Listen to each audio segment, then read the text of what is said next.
अभी तक हमने वीडियो एडिटिंग के बारे में बहुत सारी चीज़ें सीखी।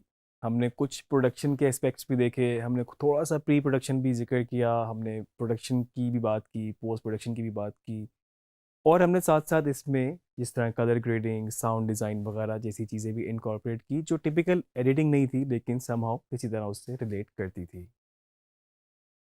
अभी तक आपने जितनी प्रैक्टिस की, मुझे उम्मीद है कि सारे टूल्स को सीखते हुए, सारी प्रैक्टिसेस को अप्लाई करते हुए, आप अब एक ऐसा इस स्टेज पर होंगे कि आप एक फाइनल प्रोजेक्ट बना सकते हो, या इस तरह का हो कि एक बिल्कुल स्क्रैच से लेके आपके पास एक नैरेटिव, एक स्ट्रक्चर आपके पास टाइमलाइन पे बन सकता हो। मैं सिर्फ आपको इस लेक्चर में कुछ चीज़ें जो बताना चाहता हूँ, वो कुछ पॉइंट्स हैं जो कि आपके पास आपके वर्क फ्लो में आपको हेल्पफुल रहेंगे, और आप साथ साथ ये देखेंगे कि किस तरीके से डिफरेंट अप्रोचेस के थ्रू आप डिफरेंट प्रोजेक्ट कर सकते हैं। सॉफ्टवेयर वही है, टूल वही है। अगर आपके पास एक फिल्म की जगह ड्रामा एडिट करने को आता है, या फिर ड्रामे की जगह म्यूज़िक वीडियो आता है, कोई डॉक्यूमेंट्री आती है, तो उनको करने के तरीके अलग अलग हो सकते हैं। मैं मेजरली इसको दो चीज़ों में डिवाइड करूँगा, जो कि नॉर्मली ऐसा ही होता है, एक फिक्शन और दूसरा नॉन फिक्शन। फिक्शन में आपके पास फ़िल्म, ड्रामा, टीवी सीरीज़ वगैरह, और नॉन फिक्शन में आपके पास जो रियलिटी के पास-पास, जिसमें डॉक्यूमेंट्रीज़ हो सकती हैं, जिसमें आपके पास आम ज़िंदगी की रूटीन की चीज़ें हो सकती हैं, वो आपकी नॉन फिक्शन में फ़ॉल करती हैं।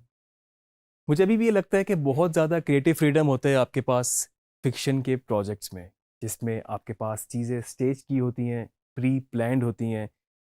आपको उसी हिसाब से डायलॉग बोलना होता है, जो उस राइटर ने लिखा है या जिस तरह से उसका स्क्रिप्ट है।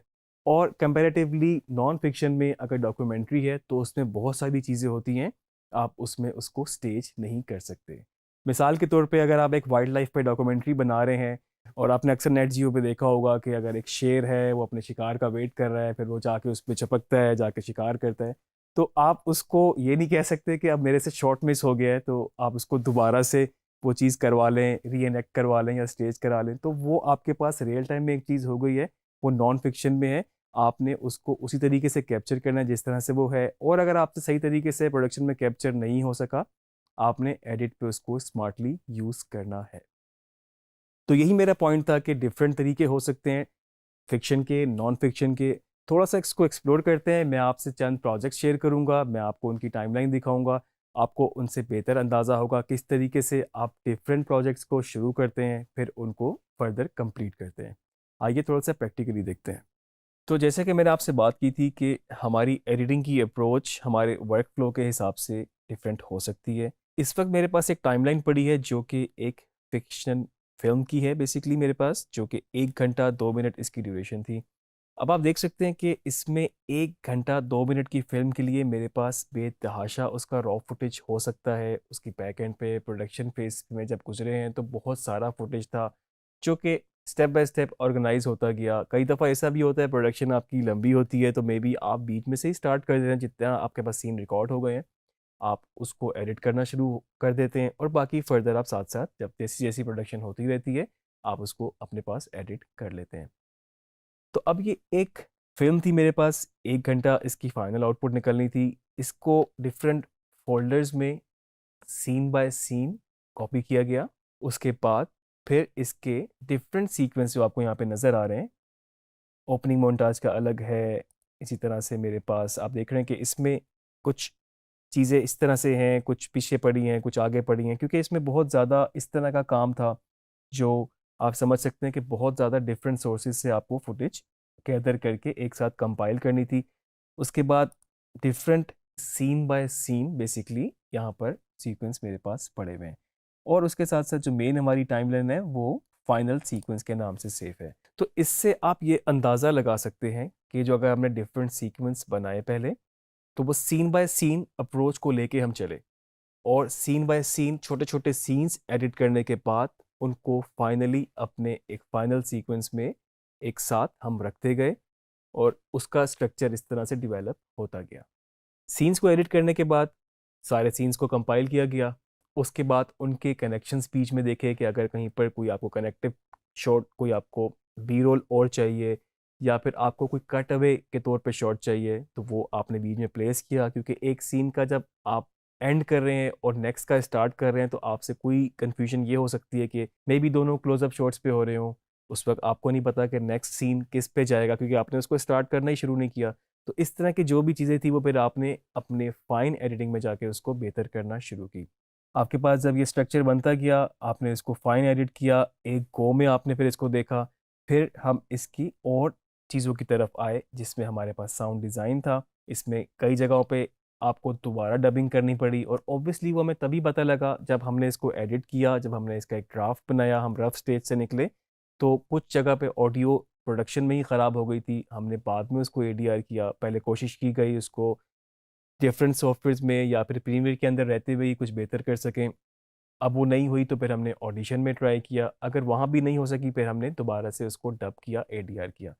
तो ये आपकी अप्रोचेस होती हैं जो कि आपको टाइमली डिसीजन लेने होते हैं और साथ साथ आप इनको इसी तरह से इम्प्रोवाइज करते रहते हैं।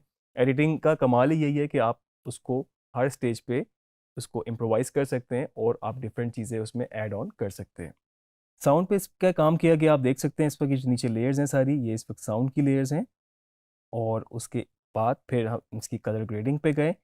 ऊपर एडजस्टमेंट लेयर्स हैं जो कि डिफरेंट कट्स आपको नज़र आ रहे हैं और उसकी वजह ये है कि different scene wise, different situation wise उसको ग्रेड को छेड़ा गया। और बाज़ जगहों पे आपने सेम ही यूज़ की क्योंकि वो एक ही जैसा सीक्वेंस था, एक ही टेम्परेचर में, एक ही एक्सपोजर लेवल में शूट था, तो वहाँ पर आपने उसको यूज़ किया। साउंड के बाद कलर ग्रेड और फिर साउंड की मिक्स एंड मास्टरिंग भी की गई। साउंड का लेवल ब्रॉडकास्ट स्टैंडर्ड के हिसाब से रखा गया, किस चीज़ का लेवल ज़्यादा चाहिए था, किस चीज़ का कम चाहिए था, उस हिसाब से आप इसको आगे प्रोजेक्ट को फाइनल की तरफ लेके गए और फिर हमने इसको फर्दर एक्सपोर्ट किया। अभी ये एक एग्जांपल मैंने आपसे फिक्शन कैटेगरी में एक फिल्म के ऊपर बात की है। अब आप सोच सकते हैं अगर इसकी जगह आपके पास म्यूज़िक वीडियो होती या कोई टीवी कमर्शियल होता या कोई डिजिटल के लिए कमर्शियल होता, इंस्टाग्राम वीडियो होती, फेसबुक की वीडियो होती, कोई वीलॉग होता, कुछ भी होता, या फिर जिस तरह की इंट्रो वीडियोस वगैरह बनती हैं आपके फ्रीलांस में आपको अक्सर नज़र आता होगा इस तरह के प्रोजेक्ट्स, तो उसका अप्रोच, उसकी अप्रोच आपके लिए डिफरेंट हो सकती है। अगर म्यूज़िक वीडियो होती, आप इस तरह से शायद ना चलते सीन बाय सीन, क्योंकि उसमें आपके पास परफॉर्मेंस है और मे बी उसके बाद फिर उसका नैरेटिव है। उस परफॉर्मेंस को, उसके डिफरेंट टेक्स को, जिस तरह पिछले लेक्चर्स में हमने देखा, हमने उनको सिंक किया और फिर हमने उनके ऊपर नैरेटिव बेस एक स्टोरी बनाई जो कि हमने पहले से ही प्रोडक्शन में शूट की थी और हमारे प्री प्रोडक्शन में उस तरह से प्लान थी। और फिर हम उसकी कलर ग्रेडिंग और बाकी कोई अगर उसमें इफ़ेक्ट्स थे उस तरफ गए। और कमर्शियल में आप ये कह सकते हैं सबसे बड़ा आपको चैलेंज ही ये होता है कि आपके पास एक ड्यूरेशन है जो कि फिक्स है। अगर वो टीवी पे ऑन एयर होना है तो उसको 30 सेकंड, 40 सेकंड, 1 मिनट, जो भी इसकी ड्यूरेशन है उसके अंदर रहते हुए ही आपको उस एडिट को फाइनल करना होता है। इसके अलावा कमर्शियल में बहुत ज़्यादा वीएफएक्स का भी काम होता है, साउंड का भी काम होता है, ग्रेड का भी काम होता है। तो इस तरह से आप अंदाज़ा लगा सकते हैं कि आपके पास फ़िल्म हो, आपके पास ड्रामा हो, आपके पास कमर्शियल हो, म्यूज़िक वीडियो हो, किसी भी तरह का कोई भी जॉनर का आपके पास काम हो, उसकी अप्रोच डिफरेंट हो सकती है। तो ये प्रैक्टिसेस बहुत ज़रूरी हैं, किस तरीके से काम शुरू करना है, किस तरीके से उसको लेके चलना है वर्क फ्लो को और किस तरीके से उसको फाइनल करना है। क्योंकि टूल सीख लेना और उसके बाद बाकी आप जस्ट इफ़ेक्ट्स वगैरह ये चीज़ें सीख लेना, उनसे आपका काम नहीं चलेगा, आपको प्रोफेशनली ये सारी चीज़ें आनी चाहिए। मैं अभी आपको ये फ़िल्म की बात कर रहा था कि जो कि 1 घंटा 2 मिनट इसकी ड्यूरेशन है। थोड़े से मैं आपको स्पेसिफ़िक इसमें से कुछ चंक्स भी शेयर करता हूँ, ताकि आपको अंदाज़ा हो कि जस्ट उनको एडिट इस तरह से नहीं किया गया कि बस आपने शॉर्ट्स को पकड़ के जॉइन कर दिया या फिर आपने उनको असेंबल कर दिया। पूरा आपको लिंक बनाना पड़ता है with the help of audio, colour grade और जो भी उसकी एम्बियंस है उसके हवाले से। मैं आपको इसका एक सीन दिखाता हूँ शुरू का थोड़ा सा, और मैं आपको साथ साथ थोड़ा सा एक्सप्लेन भी करता हूँ कि जिस तरह के शुरू में एक इसके ये मोन्टाज था, हम क्विकली इसको स्क्रॉल कर लेते हैं आगे और मोन्टाज के बाद हमारा जो एक्चुअल फिल्म शुरू यहाँ से हो जाती है।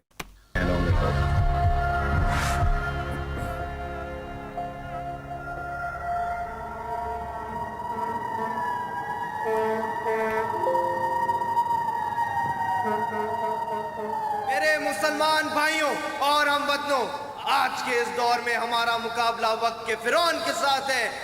मैं अभी आपको अगर बिल्कुल थोड़ा सा वही बताऊं कि आप देखें कि इसमें एक एम्बुलेंस की सायरन की आवाज़ आपको सुनाई दी है, वो आपके पास यहीं से इन होना शुरू हो गई थी। शुरू में उसका लेवल ज़्यादा था और उसके बाद आपने उसको आहिस्ता आहिस्ता कम किया ताकि आप अपने डायलॉग की तरफ आ सकें। अगर मैं आपको इसको दिखा सकूं, आप देख रहे हैं कि ये इसका लेवल था और जहां डायलॉग आने लगा आपने उसको यहाँ पे कम किया और आप उसको एक स्टैटिक लेवल पर ले गए और आगे भी फर्दर आप उसको चेंज करते रहे। और इसी के साथ साथ इसको मैं जूम आउट करता हूँ ताकि आपको नज़र आ सके। ये डायलॉग इन हो गया, वो माइक में बोल रहे हैं, असल में उस तरह से आवाज़ नहीं थी। इस पे भी इफ़ेक्ट लगाए गए जिसमें आप देख सकते हैं डिले और बाकी रिवर्ब भी लगाई गई, जिसकी वजह से इसका आपको इस तरह से सुनाई दे रही है। फर्दर ये डायलॉग आगे चलते जाएंगे, आगे मज़ीद चीज़ें ऐड होती जाएंगी। आप नोट कीजिएगा कि जैसे जैसे यहाँ पर आपका ये CTI मूव हो रहा है, आपको नए साउंड के एलिमेंट, यहाँ पर नए कट्स आ रहे हैं। इस वक्त क्योंकि ये फाइल जो है, जो सोर्स फाइल है, ये ऑफलाइन है, लेकिन इस वक्त जो फाइनल फाइल ऊपर है वहाँ से प्ले हो रहा है। लेकिन जब जिस स्टेज में ये एडिट की गई थी तो बिल्कुल ये कट्स इसी तरह से ही वहाँ पर लगाए गए थे और अभी भी इसी फॉर्म में आप उसको देख रहे हैं। हमारा मुकाबला वक्त के फिरौन के साथ है, जो नहीं चाहते कि हम उनके साथ मुकाबले में खड़े हों, क्योंकि वो जानते हैं कि जिस अभी गाड़ी इन हुई है, गाड़ी के इन होने का साउंड इन हुआ है, साथ में वो जो बॉल थी उसका, जो स्नूकर खेल रहे हैं उसकी साउंड लगाई गई है। दिन हम उनके साथ मुकाबले में खड़े हुए, हम उनके मोहल्लों और आप देख सकते हैं कि ये जो यहाँ पर स्पीच कर रहे हैं इसके ऊपर ये बाकी शॉट्स, जो कि नेक्स्ट शॉट आता है तो ये आपके पास नेक्स्ट शॉट आ रहा है। इसी तरह से ये, और इसका जो दूसरा शॉट टाइप आया, कुछ और चीज़ें साथ साथ चल रही हैं ऊपर और बी रोल लगा हुआ है, तो वो साथ साथ आपको टाइमलाइन पे हम उनके मोहल्लों इस फॉर्म में नज़र आ रहा है। के ये लोग समझते हैं कि हम कमजोर हैं, लेकिन मेरे भाइयों, वक्त आ गया है। और जैसे जैसे आप देख रहे हैं कट हो रहे हैं आपके पास डिफरेंट डिफरेंट जगहों से सीन जो कंपाइल किए गए थे, डिफरेंट डिफरेंट शॉट्स हैं। अब आप देखेंगे शॉट अलग से लिया हुआ है, ये अलग से लिया हुआ है, लेकिन वो इस तरह से रीअरेंज किए गए हैं कि वो एक सीक्वेंस बनता चला गया है। फर्दर मैं आपको कुछ और भी इसमें चीज़ें दिखाता हूँ। जिस तरह से आप देख सकते हैं कि इसमें भी साउंड पे भी काम हुआ हुआ है और डिफरेंट इसमें भी शॉट्स इस तरीके से कंपाइल हैं।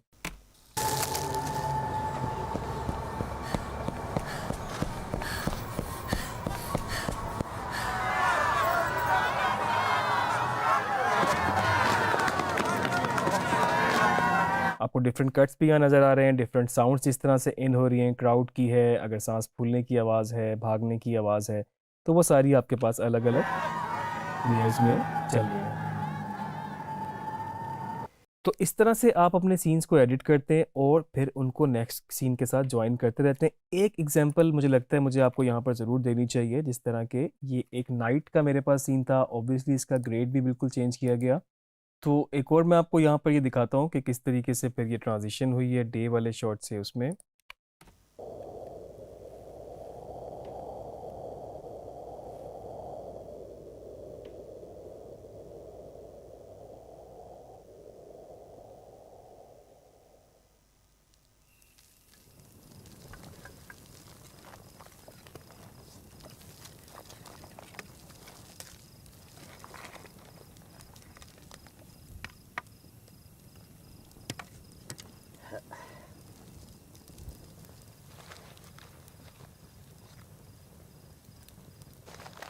लें शमाइल बीबी, ये काट लें। तो आपने साउंड में तो नोट किया ही होगा कि आपके पास ये फायर के चलने की आवाज़ है, ये एक ट्रैक चल रहा है, दूसरे में आपके पास वो जो नाइट की आवाज़ होती है, क्रिकेट की जो आवाज़ होती है वो है। और जिस तरह से ये कट चेंज हो रहे हैं, इस तरह अगर आप देख सकते हैं कि इस वक्त इसमें ये मूव होना शुरू हुआ है और उसके बाद फिर लॉन्ग शॉट में चले गए, तो आपके पास सारी चीज़ें यहाँ पर इस तरह से पड़ी हैं।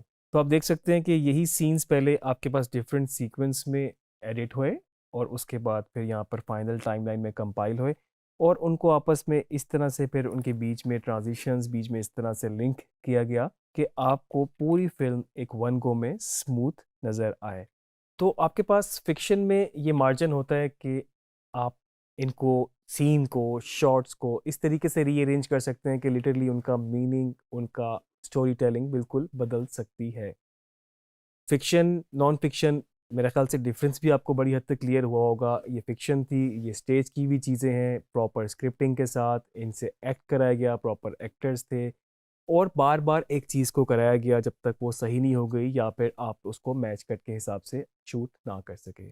इसके ऑपोज़िट अगर आप नॉन फ़िक्शन की बात करें तो उसमें आपको उसी तरह शूट करना है, डॉक्यूमेंट्री स्टाइल में शूट करना है, आपको जो रियलिटी है उस तरह से शूट करना है, किसी का इंटरव्यू करना है, साथ में उनका बी रोल करना है, तो आप उनसे एक तरह से स्टेज इतना ही करा सकते हैं कि वो किस तरीके से कोई काम करते हैं या क्या उनकी एक्टिविटीज़ हैं। आप उनसे बहुत ज़्यादा जिस तरह फ़िक्शन में होता है कि प्रॉपर एक स्टोरी बनी हुई और उस तरह से आप उनसे नहीं चीज़ें करवा सकते। मुझे उम्मीद है कि आपको आइडिया हुआ होगा ख़ास तौर पे इस टाइमलाइन को देखते हुए कि आपके पास जब चीज़ें एक साथ कंपाइल होनी शुरू हो जाती हैं तो वहाँ पर भी आपको काफ़ी इस वक़्त इनपुट आपकी एडिटिंग, एस्थेटिक्स आपकी स्किल्स काफ़ी रिक्वायर होती हैं और वहाँ पर आप अपने सारी चीज़ें जो आपने सीखी हैं उनको आप सब एक साथ इकट्ठा करके इस्तेमाल कर सकते हैं। उम्मीद है आपको ये लेक्चर पसंद आया होगा। अगले लेक्चर में हम थोड़ी-सी नॉन फ़िक्शन के बारे में भी बात करेंगे।